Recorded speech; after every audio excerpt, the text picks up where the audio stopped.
কাছাকাছি। নেহাল, সিএম, তোমাদের মতামত বলো। সহজ কিন্তু। ওয়াই ইকুয়াল টু করবো, হ্যাঁ, মানে পি কিউ রেখার সমীকরণ বের করতে পারবো। তারপরে আমাদের কি বিন্দুর স্থানাঙ্ক লাগবে? হুম, তাহলে পুরো সমীকরণটা পি কিউ পেয়ে গেলাম। তারপরে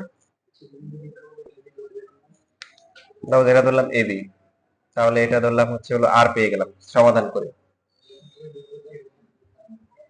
হ্যাঁ, তারপর মধ্যবিন্দু দিয়ে করবো। কি করবো? এটা যদি আমরা x1 y1 ধরি, মানে একদম আগে ওই যে পাদবিন্দু পর্যন্ত করছি না, ওটু পর্যন্ত সেম। এটা লম্ব রেখা সমীকরণ, এটা 5 6 দিয়ে যায়, তারপরে সমাধান করে আর বের করবো। এখন জাস্ট আরও জানি, পিও জানি, পি এবং আর এর কিউ এর মধ্যবিন্দু হচ্ছে আর, ওই কনসেপ্ট দিয়ে x1 y1 বের করবো, শেষ। মানে x1 + 5 divide by 2 equal to আর এর ভুজ, y1 + 6 divide by 2 equal to হচ্ছে হলো কি, বুঝছো? এই সরলরেখাতে ভালো দিক হচ্ছে তোমরা যে ইভেন গত বছরগুলোর যত ইঞ্জিনিয়ারিং ভার্সিটির যত প্রশ্ন আছে সব যদি কোশ্চেন সলভ করো, মানে তোমাদের সিরিজ আছে তাই, এক্সট্রা আসেনি, এক্সট্রা তেমন কিছু নেই।